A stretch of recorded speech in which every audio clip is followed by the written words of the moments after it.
নবীজি বলেন কিয়ামতের ময়দানে আল্লাহ রাব্বুল আলামিন তিন ব্যক্তির সঙ্গে কথা বলবেন না।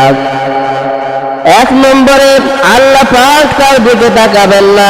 দুই নম্বর আল্লাহ রাব্বুল আলামিন তার পবিত্র করবেন না, কোন গুনাহ থেকে তার পবিত্রও করা হবে না। তিন নম্বর আল্লাহ পাক তাকে জাহান্নাম থেকে মুক্তি দেবে না।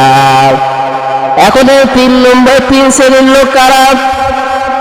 এক নম্বর ওই ব্যক্তি যারা দান করার পরেও যারা খোটা দেয় যে আমি অমুক এই জিনিস দিয়েছি।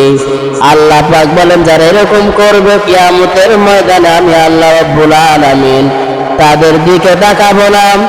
দুই নম্বর আমি তাদেরকে গুনাহ থেকে পবিত্র করব না।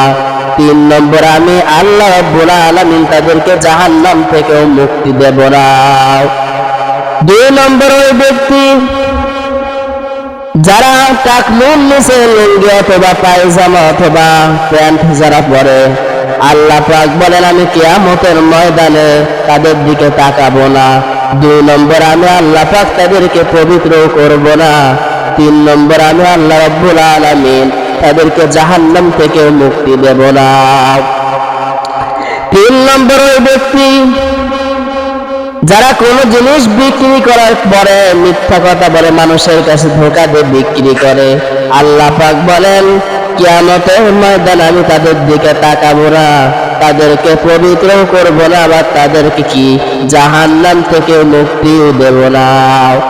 এখান থেকে সিদ্ধান্ত নিতে হবে, যাদের ভিতরে আমার আপনার ভিতরে যদি এই গুণ থেকে থাকে আজকে থেকে সিদ্ধান্ত নিতে হবে এই সমস্ত গুনাহের কাজ থেকে আমাদেরকে বিরত থাকতে হবে।